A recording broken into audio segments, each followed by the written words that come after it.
जय सिया राम दोस्तों, जानिए क्या है उस लक्ष्मण रेखा का सच जो माता सीता की रक्षा के लिए खींची थी। वाल्मीकि रामायण में रामायण के सबसे महत्वपूर्ण हिस्से लक्ष्मण रेखा का जिक्र ही नहीं है।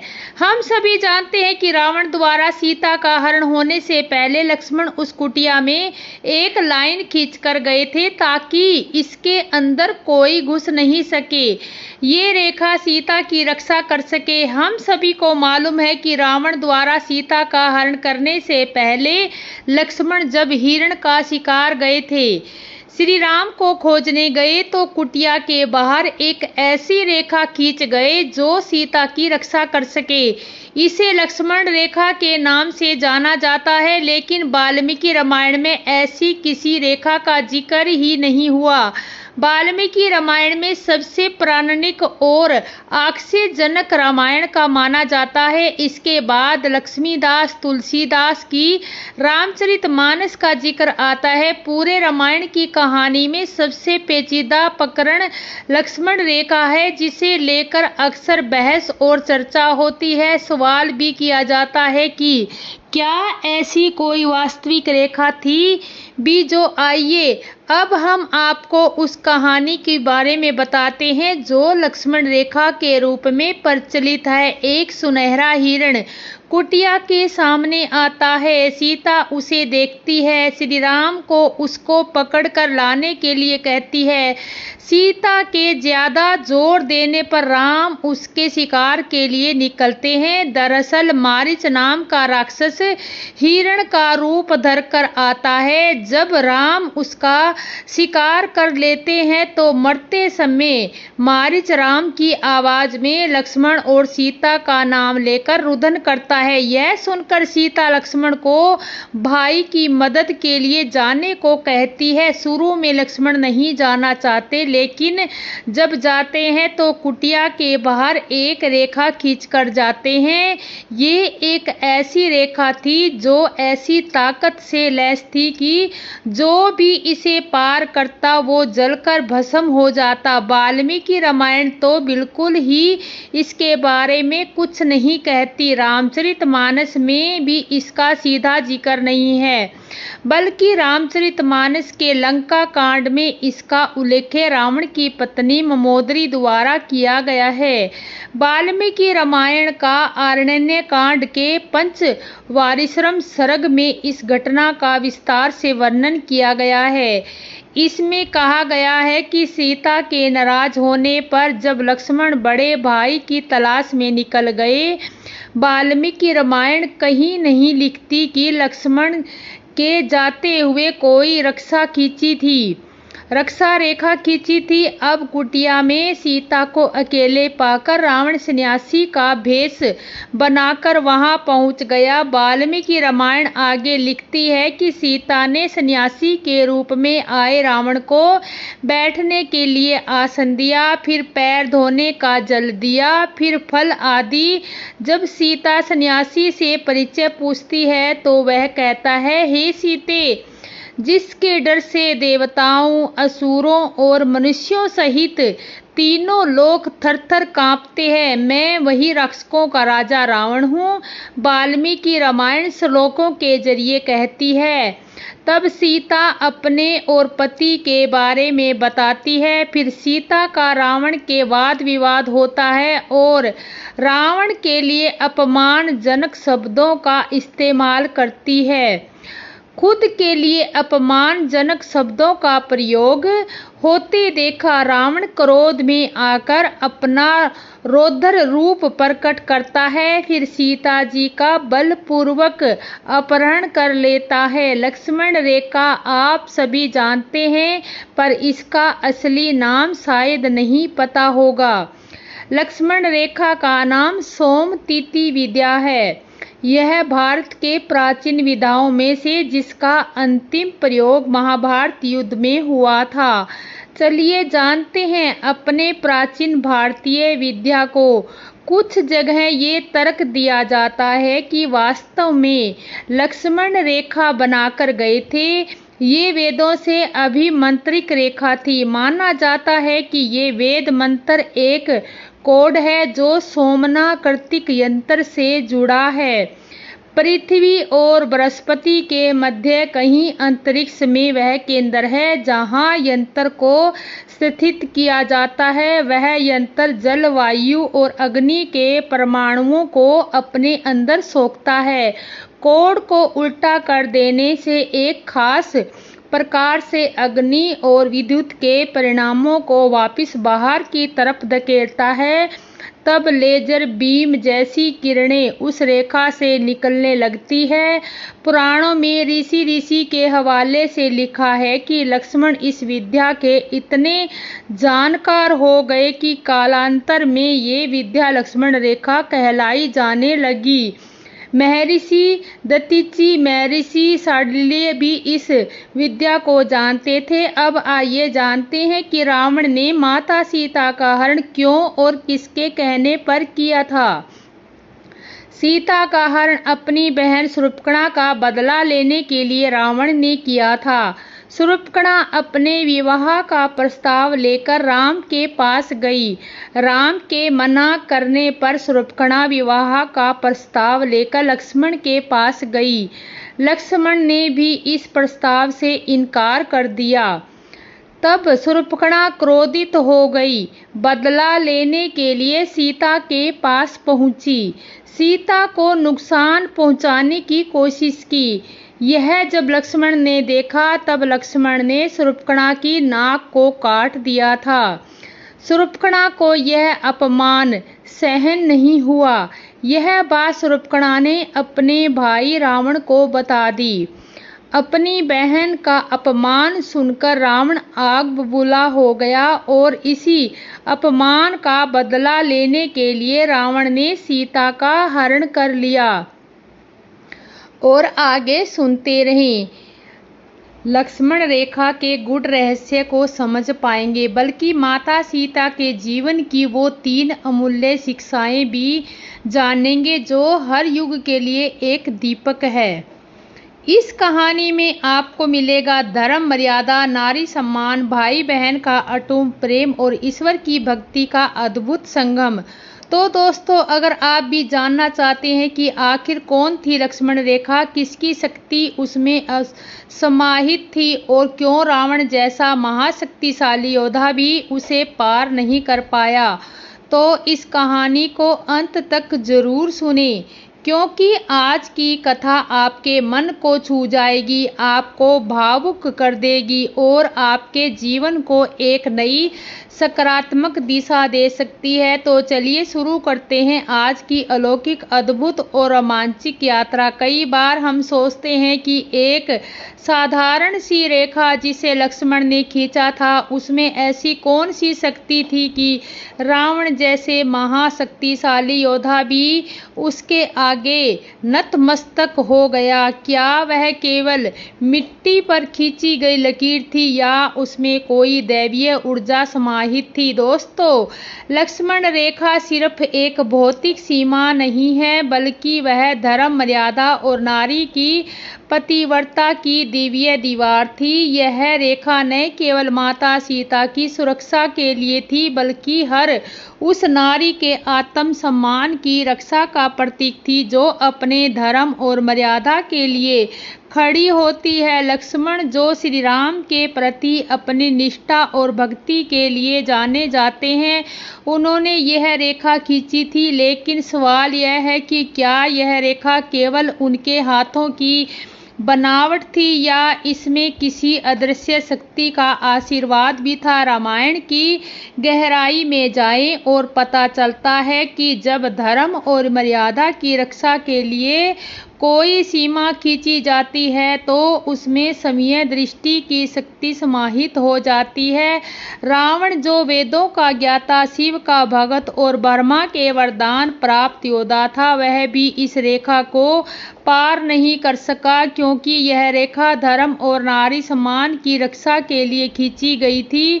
कहानी की शुरुआत होती है एक गांव से, जहां एक साधारण ग्वाला अपने परिवार के साथ रहता था। उसके पास बहुत सी गायें और बछड़े थे, जिनका दूध, दही, घी बेचकर वह अपने परिवार का पालन पोषण करता था। उसकी पत्नी बेहद संतोषी और बच्चों के पालन पोषण में समर्पित थी, लेकिन एक दिन बीमारी के कारण उसकी पत्नी चल बसी। अब ग्वाले के कंधों पर दोनों बच्चों की जिम्मेदारी थी, एक बेटा और एक बेटी। समय बीतता गया, बच्चों की उम्र बढ़ी, लेकिन पिता के लिए दोनों को संभालना कठिन होता गया। आखिरकार उसने दूसरी शादी कर ली। नई पत्नी को ग्वालों के बच्चे बिल्कुल पसंद नहीं थे। धीरे धीरे ग्वाला भी अपनी दूसरी पत्नी के साथ ही खुश रहने लगा और बच्चों की उपेक्षा करने लगा। बेटी घर का सारा काम करती, भाई को अपने हाथों से खाना खिलाती और भगवान भोलेनाथ की पूजा में लीन होती रहती। और बहन भाई का रिश्ता बेहद गहरा था। दुख सुख में एक दूसरे का सहारा, दोनों आपस में बातें करते, माँ को याद करते और अपने पुराने सुखी दिनों को याद कर कर आंसू बहाते। भाई अक्सर कहता, दीदी अगर माँ होती तो हमें इतना दुख न सहना पड़ता। बहन उसे ढांढस बंधाती, भैया चिंता मत कर, तेरी दीदी है ना, जब तक मैं हूँ तुझे कुछ भी नहीं होने दूंगी। एक दिन जब लड़का जंगल में गायें चराने गया तो वहाँ उसका सामना एक भूखे शेर से हुआ। शेर ने कहा, अगर अपनी जान बचानी है तो मुझे एक गाय का बछड़ा दे दो। लड़के ने विनती की, मेरी बहन के सिवा मेरा कोई नहीं है, मैं उसे छोड़कर नहीं जा सकता। शेर ने उसे अगले दिन तक का समय दिया ताकि वह अपने पिता से पूछ सके। घर लौटकर लड़के ने पिता को सब बताया, लेकिन सौतेली माँ ने कह दिया, गायें बछड़े कीमती हैं, इन्हें मत देना। शेर चाहे तो तुम्हें ही खा ले, तुझे ही खा ले। पिता ने भी बेटे की बात अनसुनी कर दी और उसे डांट दिया। लड़का दुखी मन से बहन के पास गया और सारी बात बताई। बहन ने भाई को समझाया, अगर गायें बची रही तो बछड़े फिर आ जाएंगे, लेकिन तेरा जीवन अनमोल है। उसने भाई को हिम्मत दी कि वह शेर और एक बछड़ा दे दे ताकि उसकी जान बच सके। अगले दिन लड़का शेर को एक बछड़ा दे आया। शाम को घर लौटने पर माता पिता ने उसे बुरी तरह पीटा। बहन ने भाई की देखभाल की और उसे घर छोड़कर जाने को कहा ताकि वह सुरक्षित रहे। भाई ने बहन की कलाई में एक धागा बांधा और वादा किया कि जब भी मिलेंगे इसी निशानी से एक दूसरे को पहचानेंगे। रात में सौतेली माँ ने अपने पति से कहा, मुझे इस लड़के का मांस खाना है। पिता ने निर्दयता से बेटे की हत्या कर दी और उसका मांस पत्नी को दे दिया। बहन को भी खाने के लिए बुलाया, लेकिन थाली में भाई की अंगूठी देखकर वह सब समझ गई। वह रोती बिलखती नदी किनारे गई और भाई की उंगली नदी में प्रवाहित कर दी। तभी वह उंगली तोता बनकर उड़ गई और पेड़ पर जा बैठी। तोते ने बहन से कहा, मैं तेरा भाई हूँ, चिंता मत कर, मैं तेरे साथ हूँ। अब बहन बगीचे में जाकर तोते से मिलती, उससे बातें करती और भाई बहन का रिश्ता फिर से जीवित हो गया। रक्षाबंधन, गहनों की भेंट और सौतेली माँ का छल। रक्षाबंधन के दिन तोते ने बहन को गहने भेंट किए जो उसने लोहार और सुनार की मदद से जुटाए थे। लोहार ने तोते की दुख भरी कहानी सुनकर उसके लिए एक तेज कटार बनाई, जिसे तोते ने अपने पंखों में छिपा लिया। सुनार ने बहन के लिए सुंदर गहने बनाए, जिन्हें तोते ने अपनी गर्दन में पहन लिया और बाद में बहन को भेंट कर दिए। बहन बहुत खुश हुई, लेकिन जब सौतेली माँ ने उसे गहने पहने देखा तो वह जल भुन गई। उसने बहन को मारते हुए गहने छीन लिए और उसे ताने मारने लगी। अगले दिन सौतेली माँ जंगल में गई और तोते को पकड़ने की कोशिश की, लेकिन तोता उसकी पकड़ में नहीं आया। वह दिन भर कोशिश करती रही, लेकिन असफल रही। गुस्से में आकर उसने बहन पर और अत्याचार बढ़ा दिए। एक दिन जब माता पिता बहन को मार रहे थे तो तोता पेड़ पर बैठा सब देख रहा था। उसने अपने पंखों में छुपी कटार से माता पिता की आंखों में वार किया, जिससे वे अंधे हो गए। फिर उसने अपनी चोंच से कटार उठाई और दोनों पर वार कर दिया। दोनों तड़प तड़प कर वहीं मर गए। तोता अपनी बहन से बोला, अब हम यहाँ नहीं रहेंगे। अगर यहाँ रहेंगे तो हमें अपने दुख याद आएंगे और हम दुखी रहेंगे। बहन ने भी सहमति दी और दोनों एक मंदिर की ओर चल पड़े। मंदिर पहुंचकर दोनों बहन भाई भगवान भोलेनाथ और माता पार्वती की भक्ति में लीन हो गए। बहन पहले से ही पूजा पाठ करती थी, सोमवार का व्रत करती थी। तोता भी अब रोज अपने पंख गीले करके शिवलिंग पर जल चढ़ाता। उसकी सच्ची भक्ति और समर्पण देखकर माता पार्वती ने भोलेनाथ से कहा, देखिए ये कितने दुखी हैं, इनका दुख दूर करना चाहिए। भोलेनाथ ने कहा, यह संसार सागर है, हम किस किस का दुख दूर करेंगे। लेकिन पार्वती जी की आग्रह पर भोलेनाथ ने दोनों के सामने प्रकट होकर वरदान मांगने को कहा। बहन ने कहा, भगवान मुझे कुछ नहीं चाहिए, बस मेरा भाई अपने असली रूप में लौट आए और हमें कोई अलग न कर सके। भोलेनाथ और पार्वती जी ने आशीर्वाद दिया और भाई फिर से इंसान बन गया। अब दोनों भाई बहन मंदिर में रहकर भक्ति, प्रेम और सुख के साथ जीवन बिताने लगे। अब जानते हैं माता सीता के जीवन से मिली 3 अनमोल सीखें जो हर युग के लिए मार्गदर्शक है। प्रेम में समर्पण अधिकार नहीं। माता सीता ने दिखाया कि सच्चा प्रेम पाने की जिद नहीं, समर्पण और निष्ठा से निभता है। उन्होंने हर परिस्थिति में श्री राम के प्रति अपनी निष्ठा और समर्पण बनाए रखा। रावण के प्रलोभनों को ठुकराया। कठिनाइयों में भी अपने पति के प्रति अड़िग रही। ग्वाले की बेटी भी अपने भाई के लिए निस्वार्थ प्रेम और समर्पण दिखाती है। चाहे खुद कष्ट सहना पड़े, भाई के लिए वह हर त्याग करने को तैयार रहती है। धैर्य और मर्यादा के संकट पार होते हैं। कठिनाइयों में भी माता सीता ने धैर्य और मर्यादा का दामन नहीं छोड़ा। अग्नि परीक्षा, वनवास, समाज के लालछन, हर परिस्थिति में उन्होंने संयम और गरिमा बनाए रखी। ग्वाले की बेटी भी भाई की मृत्यु, सौतेली माँ के अत्याचार बावजूद धैर्य नहीं खोती और अतः उसे सुख और भाई का साथ मिलता। निष्ठा ही नारी की असली शक्ति है। माता सीता की निष्ठा ने उन्हें सतीत्व का प्रतीक बनाया। ग्वाले की बेटी भी अपने भाई और भगवान के प्रति अड़िग निष्ठा रखती है, जिससे उसे अंत में ईश्वर का आशीर्वाद मिलता है। नारी की सच्ची शक्ति उसकी निष्ठा, धैर्य और मर्यादा में छुपी होती है। अब बात करते हैं उस दिव्य लक्ष्मण रेखा की, जिसे रावण जैसा महायोद्धा भी पार नहीं कर सका।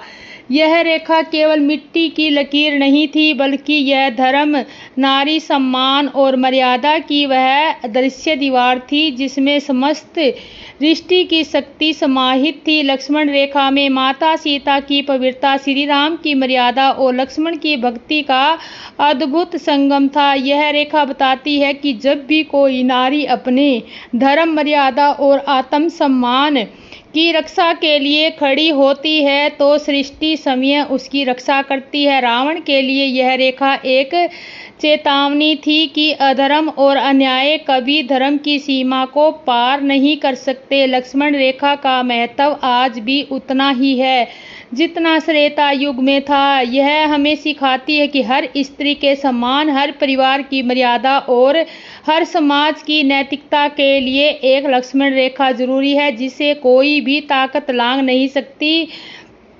इस पूरी कथा को हमें क्या शिक्षा मिलती है?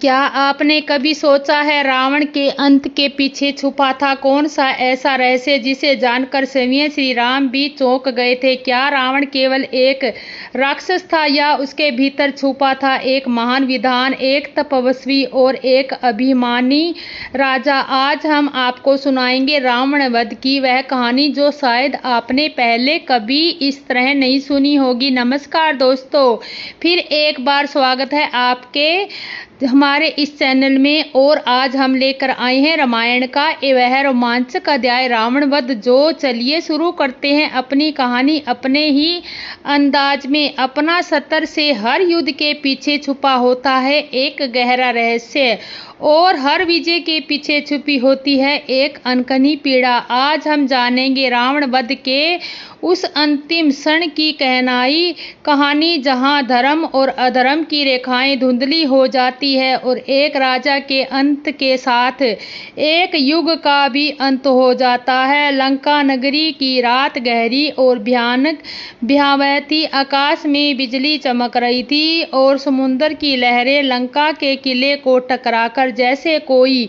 चेतावनी दे रही थी। रावण अपने सिंहासन पर बैठा था, उसकी आंखों में चिंता की लकीर साफ दिखाई दे रही थी।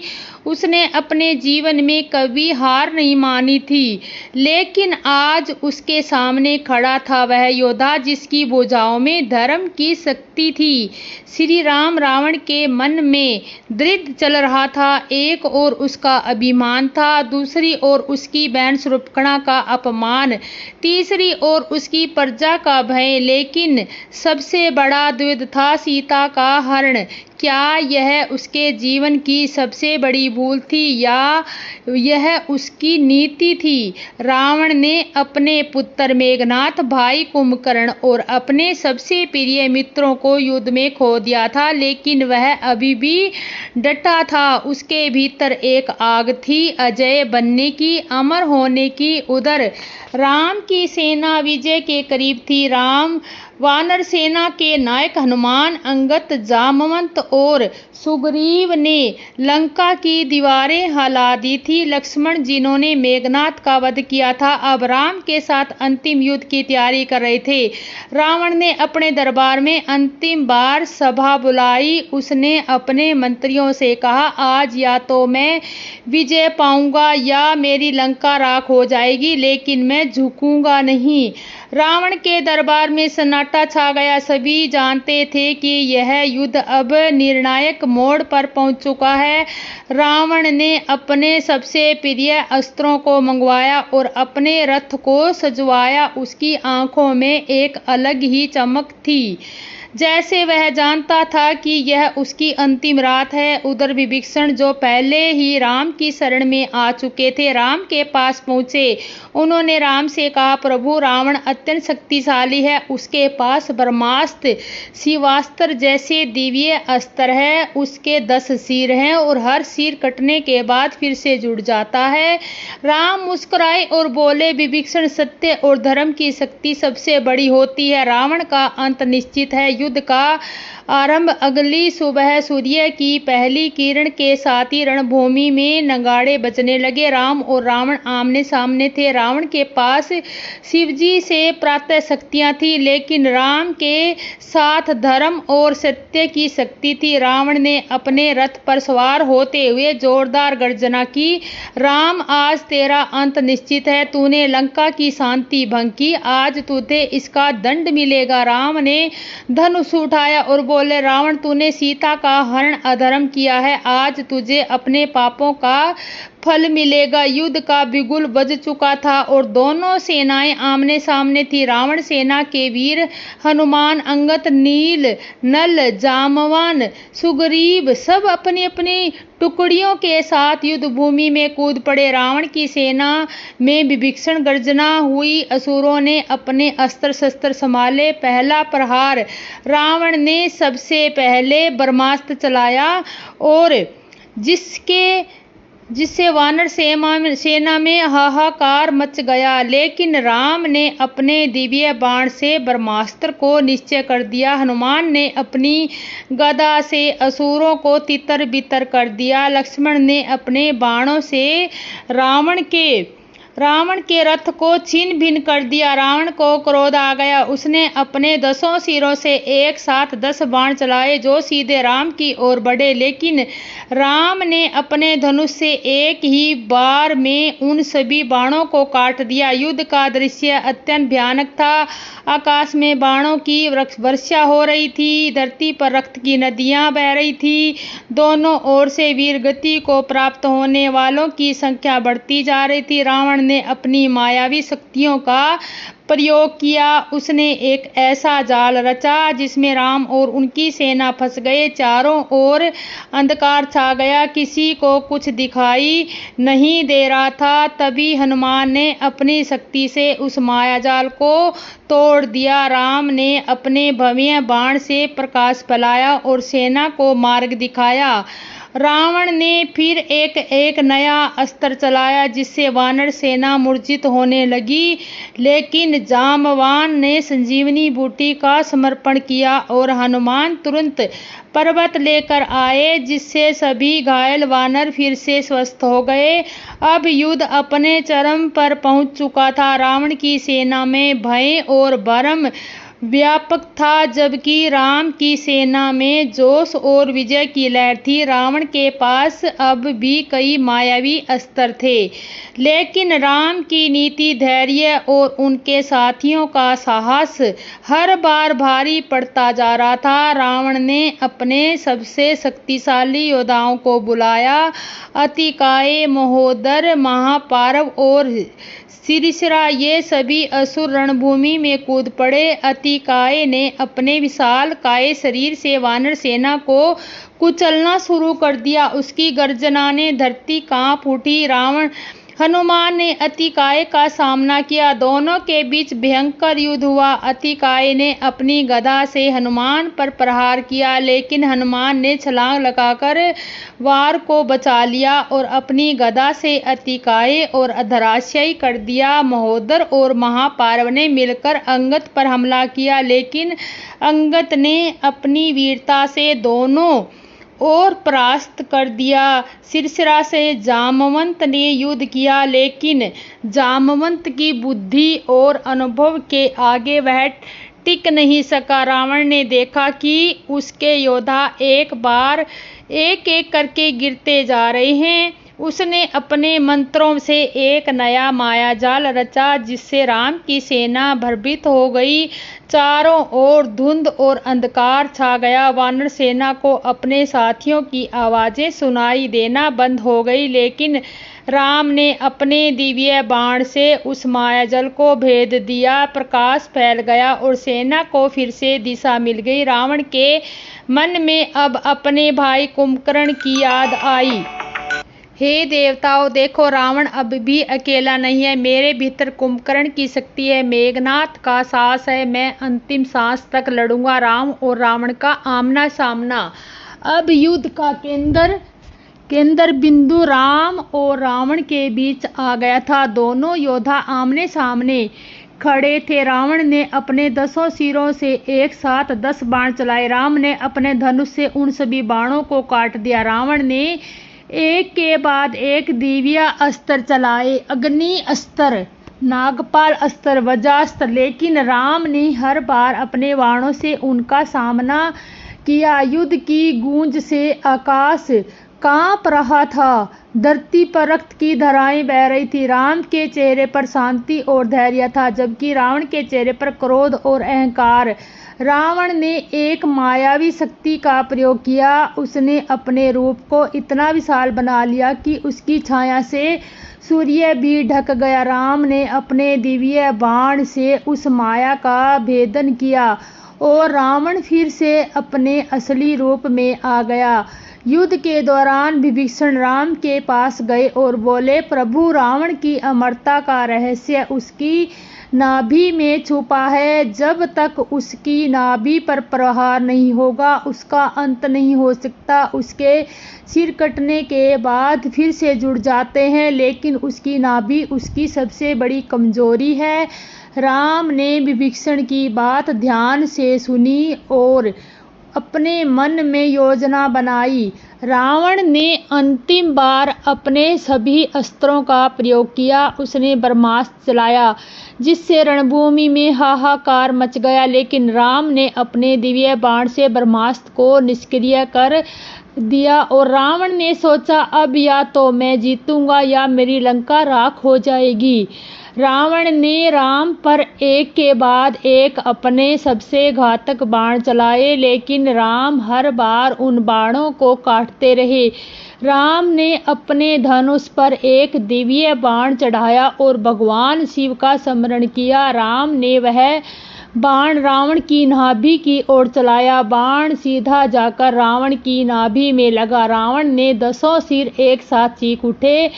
उसकी आंखों में आश्चर्य, क्रोध और पश्चाताप के भाव थे। वह धीरे धीरे धरती पर गिर पड़ा। उसकी विशाल देह रणभूमि पर लेट गई। लंका नगरी की हवाओं में सन्नाटा छा गया। असुर सेना भयभीत होकर भागने लगी। राम ने धनुष नीचे खींचा और भगवान शिव को प्रणाम किया। वानर सेना में विजय का उल्लास छा गया। हनुमान, अंगद, सुग्रीव, जामवान और विभीषण ने राम की जय जयकार की। रावण ने अपने अंतिम क्षणों में राम को देखा और कहा, हे राम, तुमने धर्म की रक्षा की है। मैं जानता था मेरा अंत तुम्हारे ही हाथों लिखा है, लेकिन याद रखना, अहंकार और अधर्म किसी को भी विनाश की ओर ले जाता है।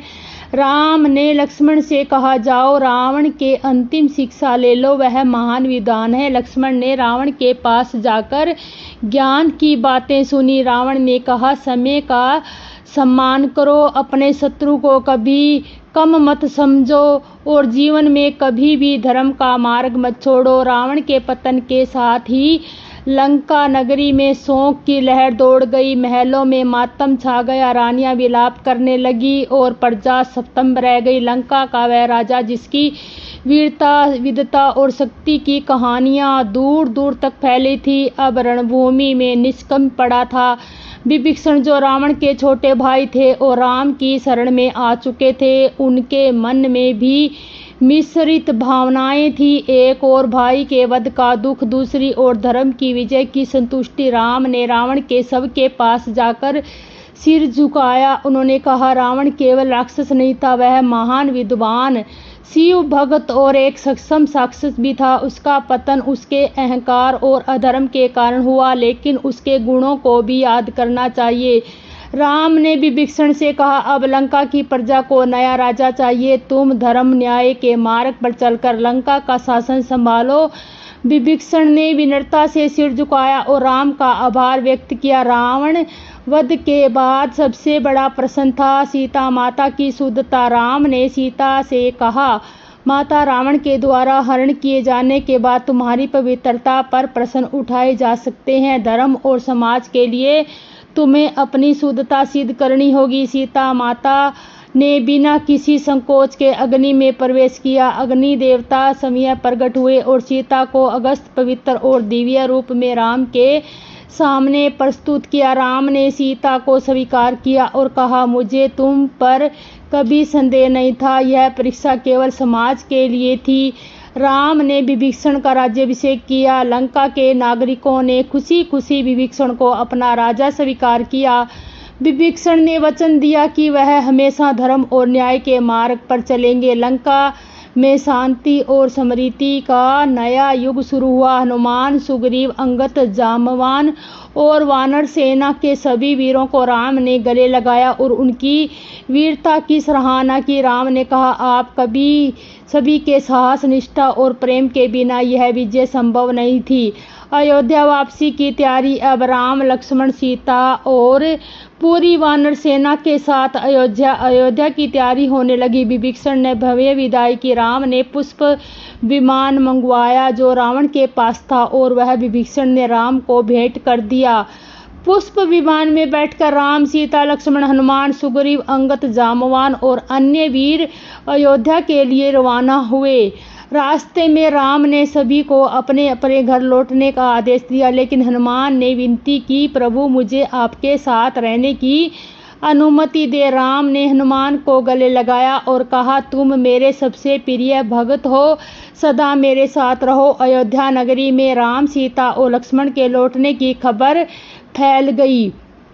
नगरवासियों ने दीप जलाए, घरों को सजाया और पूरे नगर में उल्लास छा गया। भरत, जो राम की प्रतीक्षा में तपस्या कर रहे थे, भाई के लौटने की खबर सुनकर दौड़ चले आए। उन्होंने राम का चरण स्पर्श किया और भाव विह्वल हो गए।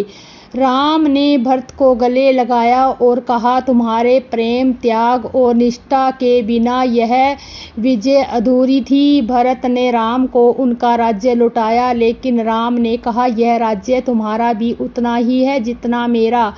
राम का राज्याभिषेक और राम राज्य की स्थापना। राम, सीता और लक्ष्मण के लौटने के बाद भव्य राज्याभिषेक हुआ। अयोध्या में उत्सव का माहौल था। सभी ऋषि मुनि, नागरिक, वानर और देवता इस अद्भुत क्षण में साक्षी बने। राम ने सीता के साथ राज सिंहासन पर बैठकर राम राज्य की स्थापना की। राम राज्य में न्याय, धर्म, शांति और समृद्धि का युग शुरू हुआ। प्रजा सुखी थी, कोई दुखी या भूखा नहीं था और सभी धर्म के मार्ग पर चलते थे। राम ने अपने भाइयों, मित्रों और सहयोगियों के साथ मिलकर आदर्श राज्य की मिसाल कायम की। रावण वध केवल एक युद्ध था, एक राक्षस का अंत नहीं था, बल्कि यह अहंकार, धर्म, न्याय और अज्ञानता के अंत का प्रतीक था। रामायण हमें सिखाती है कि कितनी भी बड़ी शक्ति, विद्या क्यों न हो, अगर उसमें अहंकार और अधर्म आ जाए तो उसका पतन निश्चित है। रावण के अंतिम शब्दों में भी यही सीख छुपी थी। समय का सम्मान करो, अपने शत्रु को कभी कम मत आंको और जीवन में कभी भी धर्म का मार्ग मत छोड़ो। राम ने भी रावण के गुणों का सम्मान किया और विभीषण को लंका का राजा बनाकर क्षमा, करुणा और न्याय का उदाहरण प्रस्तुत किया। रामायण की यह कथा आज भी हर युग में प्रासंगिक है। रावण वध हमें सिखाता है कि संघर्ष चाहे कितना भी बड़ा हो, अगर हम सत्य, धैर्य और धर्म के मार्ग पर चले तो विजय निश्चित है। राम का चरित्र हमें आदर्श जीवन जीने, अपने कर्तव्यों का पालन करने और बुराई के विरुद्ध डटकर खड़े होने की प्रेरणा देता है। रावण वध के बाद अयोध्या और लंका दोनों ही स्थानों पर एक नया युग प्रारंभ हुआ। राम राज्य में धर्म, न्याय और करुणा की स्थापना हुई, वहीं लंका में विभीषण के नेतृत्व में अहंकार और अधर्म का अंत हुआ। लोग राम के आदर्शों को अपनाने लगे, सच्चाई, क्षमा, धैर्य और प्रतिष्ठा। राम ने अपने राज्य में सभी वर्गों को समान अधिकार दिए, स्त्रियों का सम्मान बढ़ाया और प्रजा की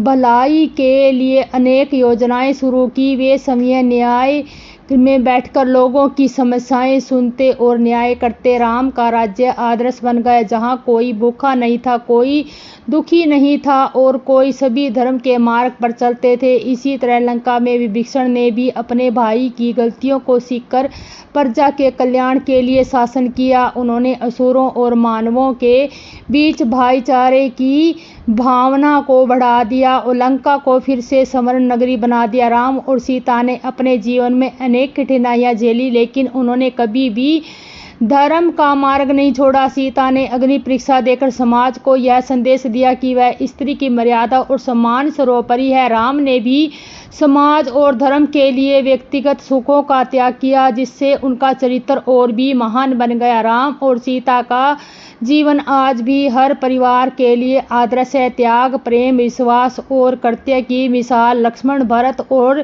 शत्रुघ्न ने भी अपने अपने कर्तव्यों का पालन कर यह दिखाया कि परिवार और समाज के प्रति जिम्मेदारी सबसे ऊपर है। रावण का चरित्र केवल निराकृत नहीं था, वह अत्यंत विद्वान, महाज्ञानी, शिव भक्त और महान शासक भी था। उसके पास वेद शास्त्रों का गहरा ज्ञान था, संगीत और कला में निपुणता थी, लेकिन उसका पतन उसके अहंकार, क्रोध और अधर्म के कारण हुआ था। रामायण हमें यह भी सिखाती है कि किसी भी व्यक्ति के गुणों और दोषों दोनों को समझना चाहिए। रावण के अंतिम क्षणों में उसकी पश्चाताप भरी बातें आज भी हमें चेतावनी देती है। अहंकार और अधर्म का अंत निश्चित है, चाहे शक्ति कितनी भी क्यों न हो।